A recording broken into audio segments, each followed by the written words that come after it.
ਦੋਸਤੋ ਸਤਿ ਸ੍ਰੀ ਅਕਾਲ। ਤੁਸੀਂ ਦੇਖ ਰਹੇ ਹੋ ASP TV। ਮੈਂ ਜਗਸੀਰ ਸਿੰਘ ਸੰਧੂ ਹਾਜ਼ਰ ਹਾਂ ਪ੍ਰੋਗਰਾਮ 69 ਲਾਈਵ ਲੈ ਕੇ। ਸੋ ਅੱਜ ਦੇ ਆਪਾਂ ਇਸ ਪ੍ਰੋਗਰਾਮ ਦੇ ਵਿੱਚ ਇੱਕ ਵੱਖਰੀ ਤਰ੍ਹਾਂ ਦੀ ਸ਼ਖਸੀਅਤ ਨੂੰ ਤੁਹਾਨੂੰ ਮਿਲਾਉਣ ਜਾ ਰਹੇ ਹਾਂ, ਜਿਹੜੀ ਕਿ ਖੇਤੀ ਨੂੰ ਕੁਦਰਤ ਦੇ ਨਾਲ ਜੋੜਨ ਦੀ ਗੱਲ ਕਰ ਰਹੇ ਆ। ਜਿਹੜਾ ਵਾਤਾਵਰਨ ਜ਼ਹਿਰੀਲਾ ਹੋ ਗਿਆ ਉਹਨੂੰ ਠੀਕ ਕਰਨ ਦੀ ਕੋਸ਼ਿਸ਼ ਹੈ ਜਿਹੜੀ ਉਹਨਾਂ ਵੱਲੋਂ ਕੀਤੀ ਜਾ ਰਹੀ ਹੈਗੀ। ਸੋ ਸਾਡੇ ਨਾਲ ਨੇ ਇਸ ਵੇਲੇ ਜਿਹੜੇ ਕਿ ਬੇਸਿਕਲੀ ਰਾਜਸਥਾਨ ਦੇ ਰਹਿਣ ਵਾਲੇ ਨੇ ਸੱਜਣ ਕੁਮਾਰ ਜੀ। ਉਹਨਾਂ ਨਾਲ ਗੱਲਬਾਤ ਕਰਦੇ ਹਾਂ ਕਿਉਂਕਿ ਉਹ ਜਿਹੜਾ ਪ੍ਰਕਿਰਤੀ ਦੀ ਖੇਤੀ ਹੈ ਕਿਸ ਤਰ੍ਹਾਂ ਬਚਾਈ ਜਾਵੇ, ਕੁਦਰਤ ਨੂੰ ਕਿਸ ਤਰ੍ਹਾਂ ਬਚਾਇਆ ਜਾਵੇ, ਉਹ ਇੱਕ ਮਿਸ਼ਨ ਹੈ ਜਿਹੜਾ ਉਹਨਾਂ ਵੱਲੋਂ ਚਲਾਇਆ ਜਾ ਰਿਹਾ ਹੈਗਾ। ਸਭ ਤੋਂ ਪਹਿਲਾਂ ਆਪਾਂ ਉਹਨਾਂ ਦਾ ਕਰਦੇ ਹਾਂ ਸਵਾਗਤ। ਤੁਹਾਡਾ ਬਹੁਤ ਬਹੁਤ ਸਵਾਗਤ ਹੈ ਜੀ। नमस्कार जी, नमस्कार, सत श्री अकाल। ਸਤਿ ਸ਼੍ਰੀ ਅਕਾਲ ਜੀ। ਸੋ ਦੋਸਤੋ ਕਿਉਂਕਿ ਸੱਜਣ ਕੁਮਾਰ ਜੀ ਬੇਸਿਕਲੀ ਰਾਜਸਥਾਨ ਤੋਂ ਨੇ, ਹਿੰਦੀ ਦੇ ਵਿੱਚ ਗੱਲ ਕਰਦੇ ਨੇਗੇ। ਸੋ ਇਹਨਾਂ ਦੇ ਨਾਲ ਆਪਾਂ ਜਿਹੜੀ ਗੱਲਬਾਤ ਅੱਜ ਤੁਹਾਨੂੰ ਇਹ हिंदी ਦੇ ਵਿੱਚ ਹੀ ਆਪਾਂ ਨੂੰ ਸੰਬੋਧਨ ਕਰਨਗੇ।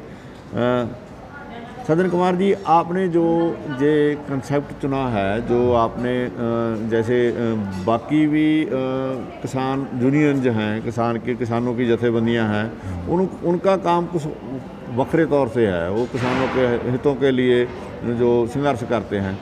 आपने जो किसानों के लिए ये एक वखरा कंसेप्ट दिया है कि जो खेती है इसको जिन्होंने असी ऑर्गेनिक कह रहे हैं उस पासे वाला जाने की बात कर रहे हैं। क्या क्या सोचा है आपने, इससे क्या फ़र्क पड़ेगा?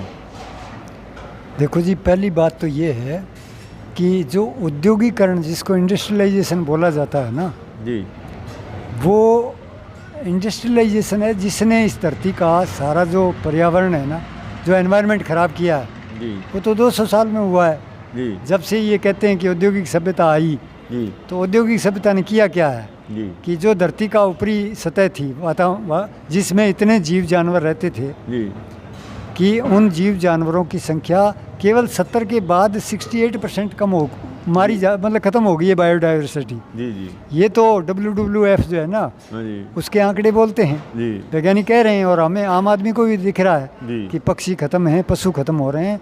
तो हो क्या रहा है इस धरती के ऊपर, इसको कैसे विकास माना जा रहा है? और खेती, आप जितना भी खेती के अंदर जितनी फसलें होती थी, जो भी वनस्पति थी, आप उसकी डाइवर्सिटी देखो, कहीं पर है, पंजाब में है। पंजाब में कोई भी एक किसान के खेत में भी 15-20 फसलें बोई हुई, मतलब अनाज होता था, और अब 1 या 2 फसल होती हैं। नहीं, ये जो बात चल रही है ये है कि अब मॉडर्न ज़माना हो गया और जो खेती है नई तकनीक से हो रही है, ट्रैक्टर आए हैं। और क्या आप क्या समझते हैं कि वो वैसी जो बैलों से होती है वैसे खेती होनी चाहिए? सवाल ये है कि इस धरती पर जो बायो लाइफ है, जीवन चक्र जो है, जिसमें इंसान भी जिंदा रहता है, जिस वातावरण में, जिस पर्यावरण में, और जीव जगत भी जिंदा रहता है, उसका जब नुकसान हो रहा है, और नुकसान भी बेहद हो रहा है, लिमिट क्रॉस कर रहा है, जिसको ये खुद ही वैज्ञानिक मान गए हैं कि हम सुसाइड की तरफ, आत्मघात की तरफ आगे बढ़ रहे हैं, कलेक्टिव सुसाइड हो रहा है। जब ये बात समझ में आ गई कि इंडस्ट्रियलाइजेशन की एक हद है, सीमा पर क्रॉस कर चुके हो तुम, तो फिर आपको आप कहीं तो रुकोगे कि नहीं रुकोगे, या रुकना पड़ेगा कि नहीं तुम्हें? तो मानव जाति जो है इस वक्त रुकना पड़ा है इसको। ये कोविड में जो इन्होंने बंद किया ना सारी दुनिया को, ये पहले खुद भी सोचने लगे थे कि हमारा पूंजीवाद तो चल नहीं रहा है, क्योंकि 2008 के बाद मंदी का संकट ख़त्म ही नहीं हुआ। यानी जो जितना साइंस और टेक्नोलॉजी उत्पादन करती है उतना लोग खरीद भी नहीं पाते हैं, और उसका नतीजा ये हो रहा है कि इस औद्योगिकरण की वजह से जो जितना पेट्रोल कोयला गैस आपने जलाया है वो 2 डिग्री से, अब अगर आप टोटल बंद भी कर दो ना, आज 0 कर दो, तब भी 2 डिग्री टेम्परेचर क्रॉस करेगा ये वैज्ञानिक कह रहे हैं। और 2 डिग्री के बाद आप इस धरती के ऊपर ग्लोबल वार्मिंग को रोक नहीं सकोगे, और टोटल बायो लाइफ जो है वो बर्बाद हो जाएगी इस 21वीं शताब्दी के एंड तक। ये मैं नहीं कह रहा हूँ, ये दुनिया के सारे साइंटिफिक आंकड़े कह रहे हैं। जो मशीनीकरण हो गया अब उससे कैसे छुटकारा होगा? मशीनीकरण तो चलेगा ही ना। अब सारी खेती है जो सारा मशीनीकरण हो गया है। अब वो कोला भी चाहिए हमें। हमारे पंजाब में अब जब किसानों का संघर्ष चल रहा है, अब एक बड़ा मसला खड़ा हो गया कि जो थर्मल बंद हो जाएंगे, आज कह रहे हैं ब्लैकआउट हो जाएगा, बिजली नहीं आएगी, ये कोला नहीं आएगा, फिर वो ऐसे में ज़िंदगी कैसे चलेगी? मशीनीकरण मानव जाति ने मशीनीकरण किन चीज़ों का किया है? दुनिया को नियंत्रण करने के लिए किया, जीने के लिए नहीं किया इसने। जी यानी आज आपने जितने, मैं एक ही उदाहरण दूंगा इसमें, आपने इतने हथियार बना रखे हैं जी और उनको सेनाएं आपस के अंदर कभी सीमा पे लाते हो, कभी बेचते हो उन हथियारों को। जी तुम्हें अगर जिंदा रहना है इस धरती पर तो तुम यूएनओ में बैठ के इमीडिएट कोई भी हथियार नहीं का कारखाना इस धरती पे नहीं बनेगा। क्यों? उसको खाओगे क्या, चापोगे क्या करोगे उसका? हथियारों का क्या करोगे? क्या ये मानव जाति को समझ में नहीं आ सकता? क्या ये होमोसेपियन के समझ में नहीं आ सकता? क्या ये दुनिया की सरकारों को समझ में नहीं आ सकता? आएगा उनको, जो सरकारें दुनिया को चला रही हैं उनको जीने के लिए वही तो बेच रहे हैं ना। अगर उन्हें मरना ही है जी तो मैं तो इतना कहता हूँ कि तुम्हें ही मरना है ना, इन नेताओं को और कॉरपोरेट घरानों को जो नियंत्रण करने चले, तो भाई साहब मरने के लिए जहर खा लो ना, जी एक दूसरे को गोली मार दो, परमाणु बम चला लो। जीने के लिए बात करो ना कि तुम इस वक्त जो विज्ञान का दुरुपयोग बायो लाइफ के अगेंस्ट हो रहा है, मानव जाति को और नेचुरल रिसोर्स को कब्जा करने के लिए जो तुम कर रहे हो, उसके लिए कर रहे हो तुम मशीनीकरण। इंडस्ट्रियलाइजेशन किसके लिए हो रहा है? इंडस्ट्रियलाइजेशन का मोर देन 70% से ज़्यादा पोर्शन नियंत्रण के लिए काम आ रहा है। 30% मशीनरी जो है वो है आपके काम की। इसलिए 70% जो जिसको मशीनीकरण कहते हो, जिसको औद्योगिकरण कहते हो, वो बर्बाद करने के लिए उसको बंद करो।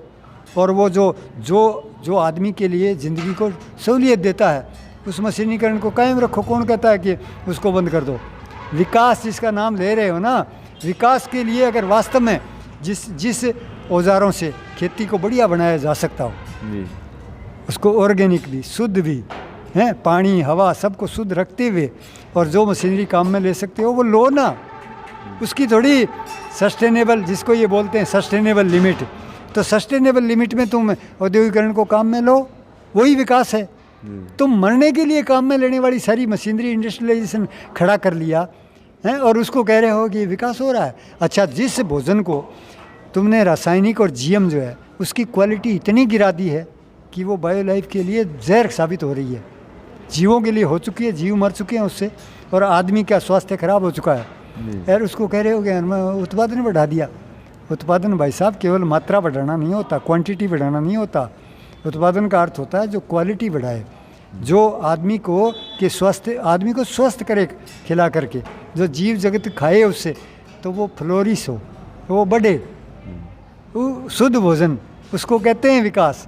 इसलिए जो ये क्यों नहीं बंद करते ये यूरिया डीएपी से, ये पूरा इंसेक्टिसाइड पेस्टिसाइड, और यहाँ तक तुम बीडीसाइड भी ले आए हो और वो डाल देते हो ज़मीन पर, जो ज़मीन को बिल्कुल 5 साल बाद टोटल बंजर कर देगी। जेनेटिकली मॉडिफाइड भी 3 साल से लेकर 7 साल से ज़्यादा आप जीएम बीज नहीं सकते, आप बंजर कर दोगे।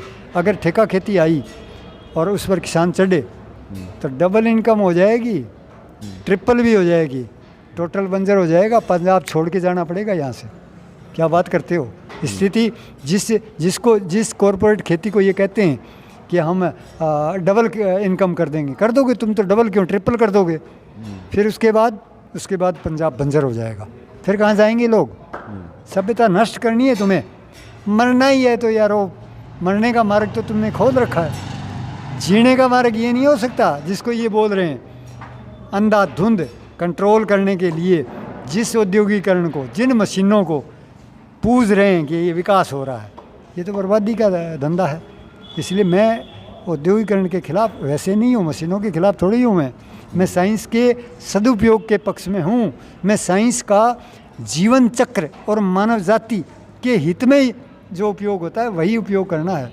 जो बायो लाइफ को नुकसान करे, जो मानव जाति का नुकसान करे, ऐसे विज्ञान का दुरुपयोग बंद करो इमीडिएट, नहीं तो मरने की तैयारी कर रहे हो। कलेक्टिव सुसाइड, सामूहिक अपघात की बातें कर रहे हो।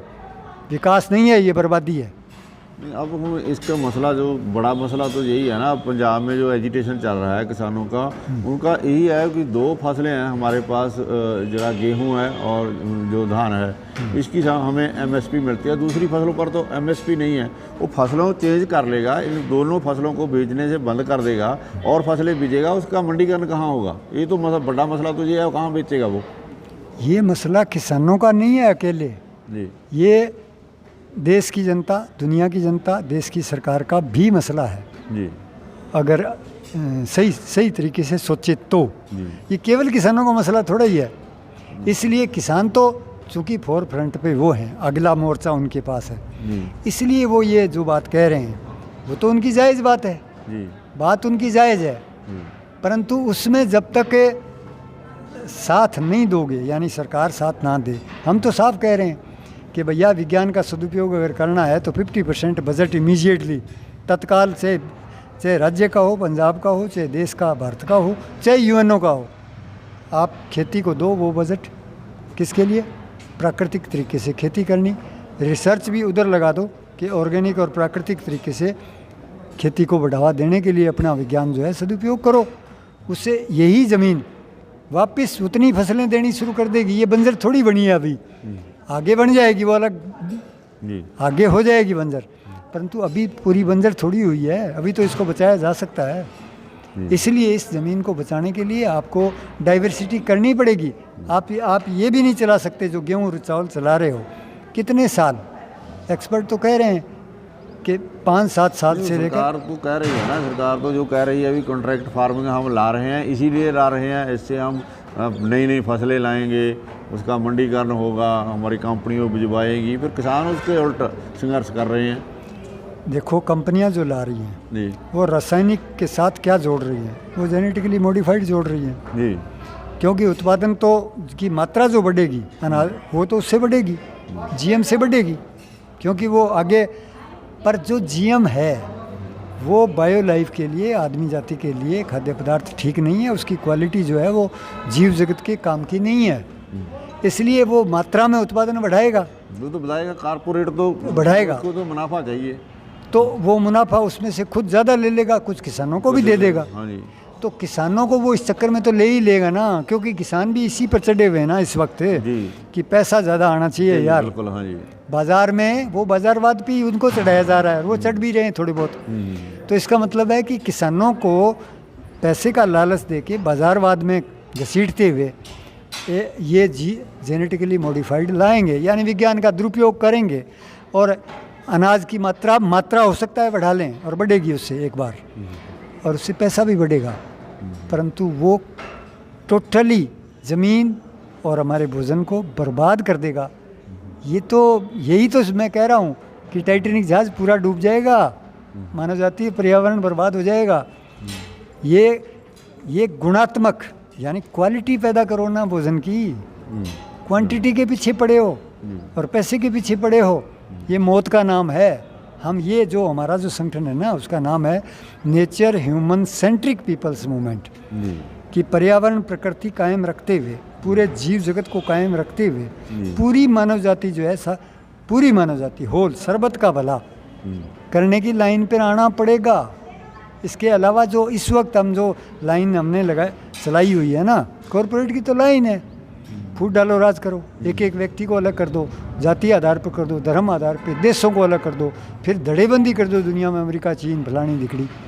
अरे भाई, इस धरती के ऊपर तुम पूरक बनो, तुम एकता करो, सारी दुनिया की एकता करो और जीव जगत से एकता करो, पर्यावरण से जीत करो इस ग्रह पर, तब ये सुंदर ग्रह जो है जीव जगत को बचाएगा। नहीं तो तुम छठी परले 5 बार कहते हैं, पहले हुई वो प्राकृतिक कारणों से हुई, तो छठी परले जो तो करने की अगुवाई तो फिर ये आदमी जाति करेगी ना, और वो कॉरपोरेट सिस्टम के रूप में कर रही है। इसलिए बचने का आपको ये जो सिस्टम है दुनिया का, कॉरपोरेट वर्ल्ड सिस्टम है ये, इस वर्ल्ड सिस्टम को हमें किधर ले जाना है? जीने की तरफ। तो हमें प्रकृति और इंसान को बचाने वाला एक वैश्विक मॉडल जो स्टार्ट कहीं से भी हो सकता है, वो पंजाब से हो, हिंदुस्तान से हो, वो सार्क में फैले, वो वर्ल्ड में फैले, और नया सिस्टम क्रिएट करो जीने का। नहीं तो आपकी औकात क्या है वो तो कोविड ने बता दी तुम्हें। सारे अमेरिका महाशक्ति को और यूरोप को दिन में तारे दिखा दिए हैं। तो तुम यारो चीज़ क्या हो इस धरती के ऊपर? तुम ये सोचे बैठे हो कि आदमी बहुत ही बुद्धिमान भी है और ये सब चीज़ें कंट्रोल कर लेगा, अपने मुताबिक चला लेगा। ये नहीं चला पाएगा। ये नेचर से बड़ा नहीं है, ये नेचर का एक पार्ट है छोटा सा। इसलिए इसको उसका पूरक बनने की कोशिश करनी चाहिए, उसको कब्जा करने की कोशिश नहीं करनी चाहिए। ये कब्जा करने की बातें कर रहा है। आदमी जाति का तो दिमाग ही इधर आ गया है कि मैं पता नहीं क्या ही कलाकार हो गया हूँ, मेरे पास इतनी टेक्नोलॉजी होगी, साइंस होगी, मैं चाहूँगा जैसे इस प्रकृति को, नेचर को यूज़ करूँगा, और बाकी जो कम समझ वाले जो लोग हैं उनको नियंत्रित करूँगा। हैं, नियंत्रित क्या करेगा? तू इनको भी मरवाएगा, खुद भी मरेगा। जैसे टाइटैनिक जहाज़ का कैप्टन साथ ही डूबा था ना जहाज़ के, वैसे ही डूबेगा, पहले इन्हें मरवा दे। तुम्हारा जो काम हो रहा है इस वक्त, जो कॉरपोरेट वर्ल्ड जा रहा है, वो किधर जा रहा है कि धीरे धीरे गरीब जो है वो मतलब विलुप्त हो जाए, एक्सटिंक्ट करने की तरफ आगे बढ़ चला है। पहले तो कहते थे पूंजीवाद शोषण करता है, कॉमरेड कहते हैं ना, कम्युनिस्ट कहते थे, मार्क्सवादी। अब शोषण शासन नहीं है, अब तो बोला विलुप्त कर दो। पहले तो थी कि भाई डिमांड सप्लाई, पूंजीवाद के जो कानून थे वो चल रहे थे कि भाई जनता को भी रखो और वो काम करेंगे, उनसे काम कराओ, उनका शोषण करो और धन इकट्ठे करते चले जाओ। अब कहते हैं यार वो धन ही लिमिटेड है, प्राकृतिक जो संसाधन है वो तो लिमिटेड हैं, वो असीमित नहीं है, अनलिमिटेड नहीं है।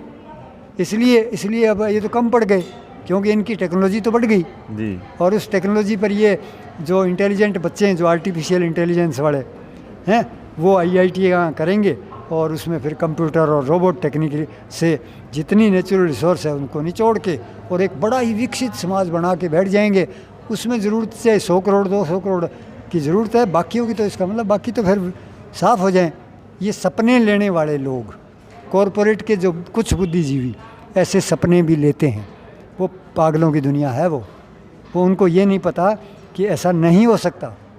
बायो लाइफ जो धीरे धीरे जो नष्ट हो रही है, वो किसी अगुआ को छोड़ने वाली नहीं है। टाइटैनिक जहाज़ जब डूबा तो कितने कैप्टन साहब ने कहा कि आप ट्राई कर सकते हो बचने की तो करो, मैं तो इसके साथ ही डूबूँगा। तो तुम तो इसके धरती के ऊपर जो कर रहे हो, तुम तो साथ ही डूबोगे, बचोगे तो नहीं। इसलिए कॉरपोरेट के जो अगुआ हैं, जो राजनीतिक पार्टियां हैं, या जो कॉरपोरेट घराने हैं, या बुद्धिजीवी जो हमारे जैसे टेलीविज़न पे बोलते हैं ये सारे बुद्धिजीवी जो है, ये कैप्टन साहब हैं, ये लास्ट में हो सकता है, लास्ट में ही डूबें, ये हो सकता है। डूबेंगे ज़रूर। जो किसानों का आंदोलन है जो पंजाब से शुरू हुआ है, अब चाहे वो MSP के लिए है, और आपका विजन तो बहुत बड़ा है, आप कुछ और सोचते हो, इसको क्या देखते हो? जो चल रहा है आंदोलन है किसानों का, ये पूरे हिंदुस्तान में फैलेगा? जहाँ ऐसे पंजाब में जैसे मोदी जी पहले ट्रेनें बंद कर रहे हैं, अब जो ब्याज बड़ी बात है, कल वो भी कर दी है भी किसानों का जो ब्याज पे ब्याज है वो नहीं ख़त्म होगा, तो दबाने की कोशिश कर रहे हैं इस आंदोलन को। इसको पंजाब में ही बंद कर दिया जाएगा, जहाँ ये फैलेगा आगे देश में? देखो जी, ये सवाल जो है ना, इमीडिएट जो सवाल है, ये बहुत हार्ड सवाल है, ये मेरी तो रीत से बाहर है। पर मैं एक बात आपको बता देता हूँ कि पहले तो जो किसान यूनियनों की, किसानों की जो जागृति धीरे धीरे जो बढ़ रही है, वो आंदोलनों करने से ज़्यादा बढ़ती है। इसलिए इसका फ़ायदा तो किसानों को और सब मानव जाति को मिलेगा जी। मेरा ये मानना है जी कि ये आंदोलन का कोई नुकसान कुछ भी नहीं है। ये जितना दिन चले, हमारे कहावत है कि दलिए में जितना गुड़ डालोगे उतना ही मीठा होगा। इसलिए लोग अगर आंदोलन जितना लंबा खींचेंगे उतना ही मानव जाति का भला होगा, किसानों का भी होगा। मैं जनरल विश्वास की बात कह रहा हूँ। दूसरी मैं ये कह रहा हूँ कि इमीडिएट वाले में ये मसला इनके इस टाइम जो समझ है, समझ का जो लेवल है, किसान यूनियनों के लीडरों का भी और ख़ास करके पॉलिटिकल पार्टियों का, इस वक्त जो एक धड़ा, जो राइटिस्ट धड़ा है जिसको बोलते हैं, हालांकि हमारे लिए कोई राइटिस्ट ज़्यादा मायने नहीं रखता, पर लोग बोल देते हैं कि मोदी जो है वो राइटिस्ट धड़ा है। अच्छा, जो भी बीजेपी पार्टी है जो सत्ता में है, वो यहाँ लोकल ऐसे नज़र आ रहा है जैसे सारी गुंडागर्दी जो कर रहा है वो यही कर रहा है। लोगों को ये नहीं पता लग रहा कि इसकी गुंडागर्दी तो वो 5 वीटो पावर वाले जो गुंडे हैं ना, वो करवा रहे हैं। उनके बगैर इसकी क्या गुंडागर्दी है जी? भारत की फौज और पुलिस के बल पे ये जनता को मतलब दबा रहे हैं अब जी। और किसके बल पे दबा रहे हैं ये? और वो किसने तैयार करके दी है? अंग्रेज़ों ने, और उसके बाद ये 5 वीटो शक्तियों ने। इनका एक एक टैंक, तोप किसकी दी हुई है? उनकी दी हुई है, वीटो पावर वालों की। इसलिए मैं तो ये मानता हूँ कि मोदी क्या दबा रहा है? दबा तो कॉरपोरेट रहा है। मोदी तो उसका एक वो बन रहा है, छुट भैया बन रहा है। पर चलो कोई बात नहीं, मोदी दबा रहा है। और तो ये विपक्षी क्या कर रहे हैं? भेड़ चरा रहे हैं ये। कांग्रेस क्या कर रही है? अपोजिशन पार्टियां क्या कर रही हैं, इनकी भी, ये भी उन्हीं के गुर्गे हैं, उस वीटो पावर शक्तियों के, ये भी पूंजीवाद के ही गुर्गे हैं। सवाल ये है, इसलिए मूल में तो, पर ये आपस में है, तो इनका बैलेंस हो, एक मिनट सुन लो आप, एक बैलेंस ऑफ फोर्स का सवाल है जी कि इनकी आपस में अब टग ऑफ वार चली हुई है हिंदुस्तान में, जी कि विरोधी पार्टियां और बीजेपी आमने सामने हैं। जी और इस वक्त अगर कांग्रेस और ये विपक्षी पार्टियां जी अगर किसान आंदोलन को सपोर्ट करती हैं डायरेक्ट इनडायरेक्ट, जी तो ये इनके हित में जाएगी और ये मोदी को किनारे कर सकते हैं। फिर जी अगर ये ऐसा नहीं करते, ये भी किसान आंदोलनों के साथ वही बदमाशी, सेम उसी टाइप की बदमाशी तो दोनों करेंगे, परंतु सेम टाइप की करना जैसे बीजेपी करे, वो करेंगे तो मरेंगे। और अगर ये साथ दें तो आज विपक्ष की, कांग्रेस की सब जगह है, तो वहाँ अगर ये इनडायरेक्ट अगर किसान आंदोलन के पक्ष में रहें विपक्षी और कांग्रेसी, तो किसान आंदोलन को ये दबा नहीं पाएंगे, मेरा ये विश्वास है। जी और अगर ये नहीं देते साथ, जी तो किसान आंदोलन अभी मजबूत कम है मेरी नज़र में, हो सकता है मजबूत हो, पर मैं मेरी नज़र की बात कह रहा हूँ। मुझे लगता है कि पूरे हिंदुस्तान में अभी किसान आंदोलन कमज़ोर है जी और उसकी वजह से ये पंजाब में ज़्यादा सीमित है।